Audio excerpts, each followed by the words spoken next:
Good morning, everybody. I love this big room. I heard that just 3 years ago, this was a room of approximately 300, and it's just amazing to see the growth that has occurred with these women of product globally.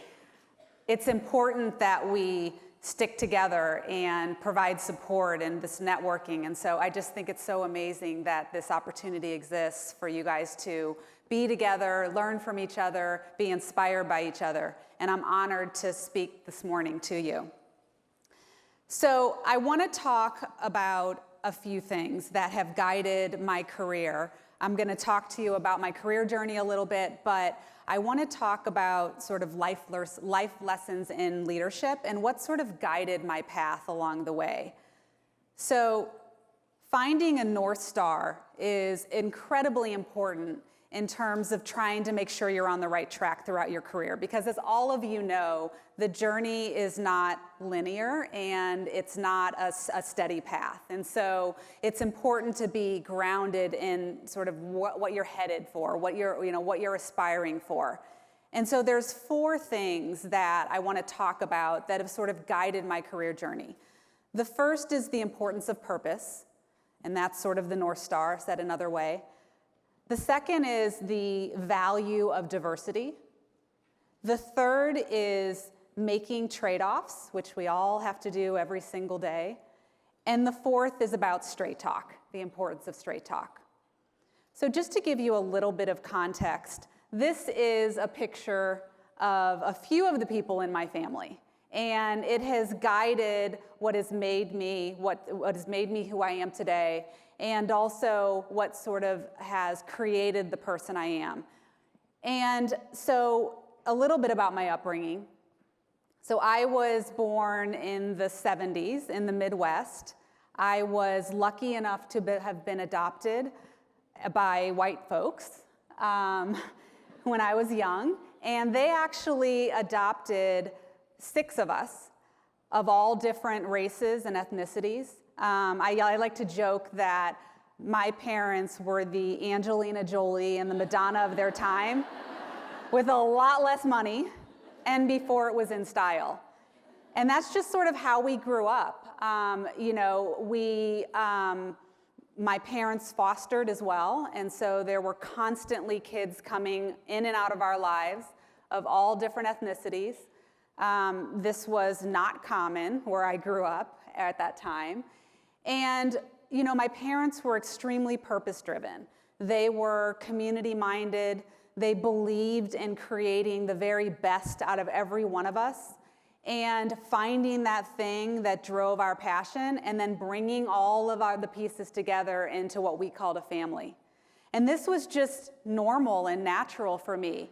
And so much that, I think most of you can identify with the fact that when you're asked later on sort of, what was it like to grow up like this? Or what was it like to grow up like that? That is how I grew up. So to compare it to something else wasn't really my reality. And so, but as I look back and I think about some of the things that form my thinking today, it's all driven from where the start was and what was important to me.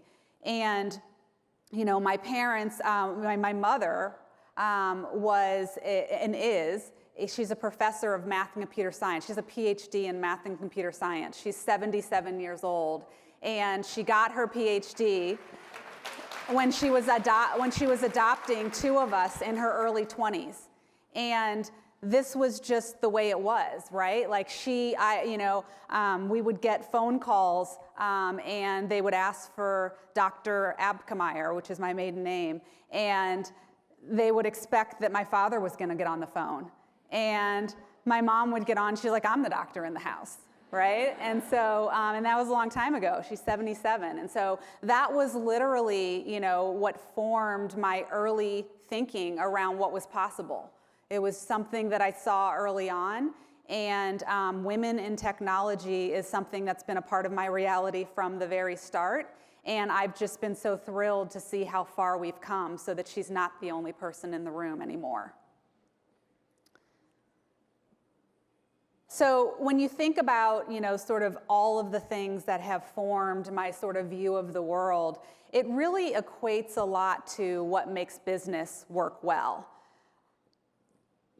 I don't know if any of you know what is in common with all these companies on the screen, but these are all companies that PayPal has acquired over the last decade. They've done 21 acquisitions in the last 20 years. And most companies know that one of the most difficult things to handle when you do an acquisition is to get that balance right. You end up with people that have very different perspectives on the world and on what makes business successful. And when PayPal's looking at these companies and they're thinking about the synergies they can bring or the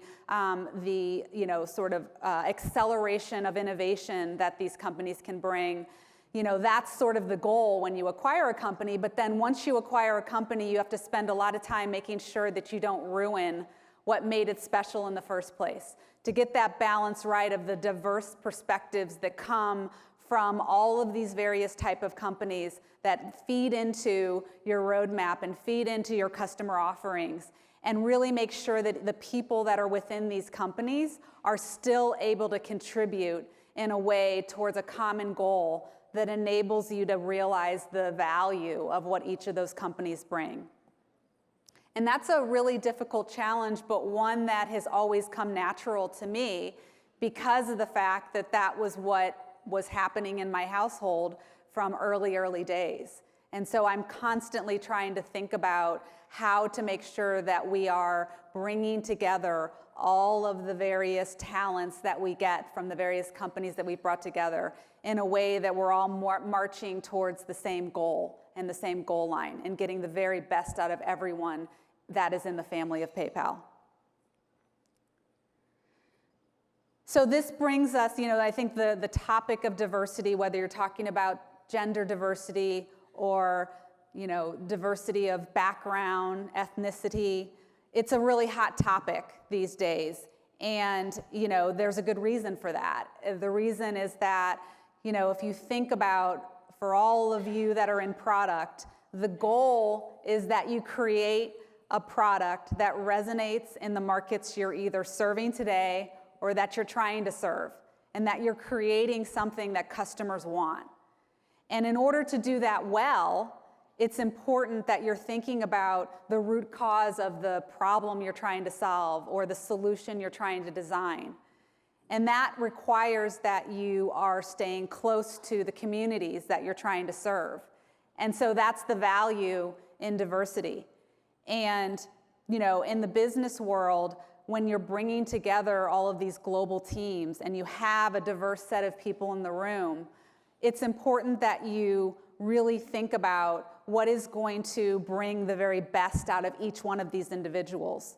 Because as you go in different markets across the globe, you'll find that there are cultural norms, that there are things that it's helpful to be aware of in terms of how business operates, in terms of how people interact. And so that's something that I've really tried to focus on. And, I have teams that are across the globe. And I find that, especially when I travel globally, being someone who is of diverse background and that grew up in an environment that welcomed diversity kind of gives me a leg up, because I'm used to not being the majority in the room. I'm used to being one of few. And so it makes it easier to really try and think about how to get to the very best out of every single person on the team. I think that, as a US headquartered company, being able to think about the fact that, the US doesn't always know best. And when we design products and when we try to bring products to market across the globe, even if they're being developed by teams in the US, it's really important to think about what's going to resonate in the market with the broad customer set globally. And so that's something that, when you think about the value of diversity, that's why it's important. It's not because, we should give everyone a shot and we have to make sure that we don't all look like we looked in 1950. It's because if you truly want to succeed in the world, you have to make sure that you're thinking about what's going to resonate with a global customer set. And diversity isn't just about race and gender, although that's a big part of it. It's all also about, diversity of experience. So in my career path, so I actually started in a very pragmatic way. I was a CPA. I was in accounting, and I started that journey not because I had this strong desire to be an accountant, but because I was in college and realizing as a pre-law student that it was going to be unlikely that I was going to be able to afford 3 more years of school after college. And so I started thinking about what kind of major could I get where I could actually get a job out of college. And so my career started in accounting for very pragmatic reasons. But what always guided me is I always wanted to, a couple things. One, I always wanted to understand what drove business and what made business grow. And so I always found myself thinking outside of the specific box that was my area of expertise and really trying to gain additional skill sets. I think the other thing that caused me to think that way was because I always felt like it's really important to build flexibility into your career so that you have several paths that you could go, both because you might not like the path that you took and you don't want to be pigeonholed into one particular area, so it's sort of like a self-survival type mechanism, but also I always wanted to have multiple paths to where I could be successful. And I think continuing to round out my skill set was about that. It was about always trying to feel like I was learning, continuously learning, that I understood what was driving business. And so after I was really focused on the accounting path for a number of years early in my career, I actually had the opportunity to be a CFO at a startup that we had acquired within eBay, which is the company that I worked at. And so I went from sort of, an accounting path to then broadening out into a broader finance path. I then had the opportunity after a few years to run the company. And at that time, I started to see how all the various parts of a business come together in order to drive towards a solution, if done well.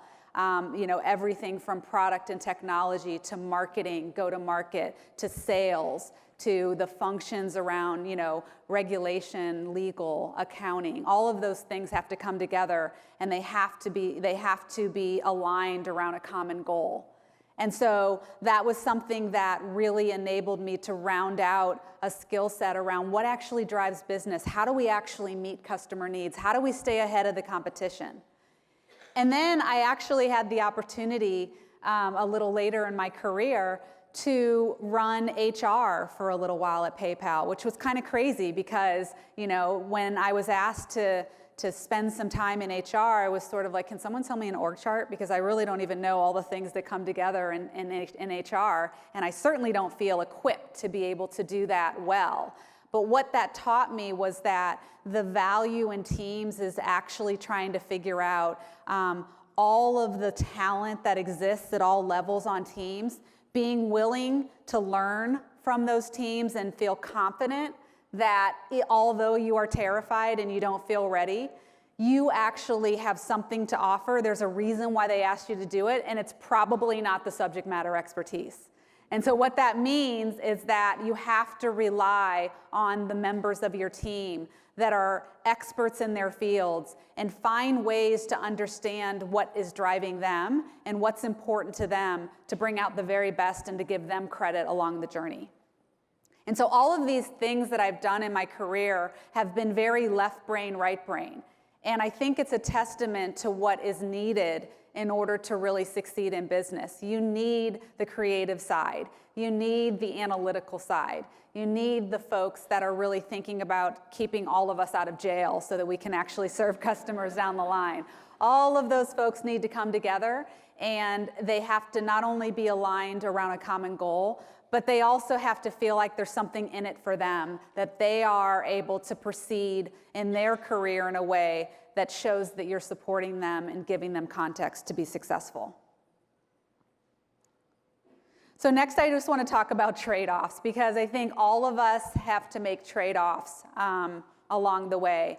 And there's been a lot of talk over the years around whether women should lean in or whether women can have it all. I truly believe that we can have it all, but you have to decide if you actually want it all at different stages in your career. There were absolutely times in my career where it was all about the next role, all about job progression, all about trying to figure out how I could be the very best that I could be in the trade that I was practicing. And then there were other times when I was literally just trying to survive. I was focused around having a family. I wanted to make sure that I was there for my family. You spend a lot of time trying to make sure that all of those pieces come together and that you're serving all of the people that we as women are expected to serve. And I actually feel like one of the things that we can do as women is to give each other a break and really think about how we support each other and not spend a lot of time trying to figure out if what I'm doing is better than what you're doing.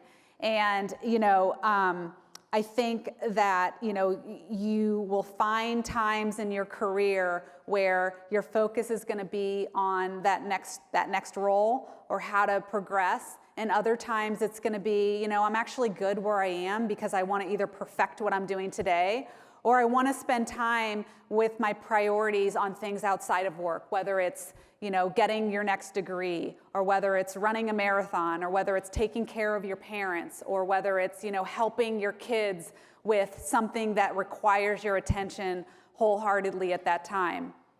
And I think, spending the time just kind of giving yourself a break and allowing yourself to live in those moments and realize that no one's path is linear. And, it actually, every single one of those experiences is going to make you better at what you decide you're going to do tomorrow. And I think that, it's important to sort of check sometimes as to whether you're on the path towards what you actually want. Because I think it can be really easy to just sort of get in that zone where you're literally trying to progress, or you're trying to grow, or you're trying to, make sure that, you don't mess anything up this week. And you sort of forget whether what you're doing is actually aligned with what you're trying to do and whether you're happy with where you are in your path in life. I wouldn't suggest doing that on a weekly basis because you might find yourself not liking most days. But I think, it is important to check in, once a year, once every couple years, and really think about, am I happy with where I am and what I'm doing? And am I happy with the balance that I have in my life, inside of work and outside of work? And am I doing what is on the path to my passion? And then the last thing I would say is straight talk. So, I think that we as leaders are, it's difficult to have hard conversations. It's difficult to ask for hard conversations. But it is very important that we provide that straight talk and that context and that advice to people along the way, even if it's going to be a difficult conversation. And I think that we owe it to each other and to those that we lead to really have those hard conversations and really take the time to understand what's important to each one of the individuals on your team and require that you're getting that same feedback that's going to make you better. And I think that, it ties to the need for collaboration and the need to really understand what's going to drive each one of the members of your team. We all have choices in our journey, and I think that it's a long life we're leading. And so I would just encourage each one of us to really support each other, really take the time to build your network, even though sometimes it feels like you're not going to have time to spend time on things that aren't directly related to your life at hand. Because everything is possible, but we all need each other in order to be successful. So thank you very much, and enjoy the rest of the day. This is a real treat.